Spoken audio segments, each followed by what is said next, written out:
யார் இந்த லட்சுமி தேவி தெரியுமா? பொதுவா நம்ம எல்லாருமே சொல்ற ஒண்ணு, லட்சுமி அப்படிங்கிறவங்க ஒரு இந்து கடவுள், விஷ்ணுவோட மனைவி அப்படின்னு. ஆனா பல புராணங்கள்ல என்ன சொல்லியிருக்காங்க அப்படின்னா, ஒரு தடவை துர்வாசன் அப்படிங்கிற ஒரு முனிவர் இந்திரனை மதிக்கிற விதமா ஒரு மாலையை அவர்கிட்ட கொடுத்திருக்காரு. அதை இந்திரன் தன்னோட யானை கிட்ட கொடுக்கும்போது வாசனை ரொம்பவே அதிகமா இருந்ததால அதை தூக்கி கீழே போட்டுருக்கு. அதுக்கு முன்னாடி யாருக்கெல்லாம் கடவுள் நம்பிக்கை இருக்கோ அவங்க எல்லாரும் லைக் பண்ணுங்க. அதோட உங்களோட பெஸ்ட் ஃப்ரெண்டோட நேம் என்ன அப்படிங்கறத கமெண்ட்ல சொல்லுங்க.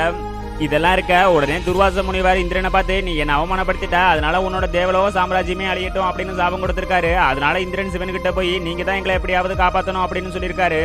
அப்பதான் தேவர்களும் அசுரர்களும் சேர்ந்து அமிர்தத்துக்காக சிவன் சொன்ன மாதிரியே பாட்கடலை கடையும் போது அங்க தாமிரப்பூவில இருந்து அவதரிச்ச ஒரு பெண் தான் லட்சுமி தேவி. அங்கதான் முதல் தடவையா மகாவிஷ்ணுவை லட்சுமி தேவி சந்திச்சதோட மும்மூர்த்திகள ஒருத்தர் இருக்கிற விஷ்ணுவை திருமணம் செஞ்சுக்குவாங்க.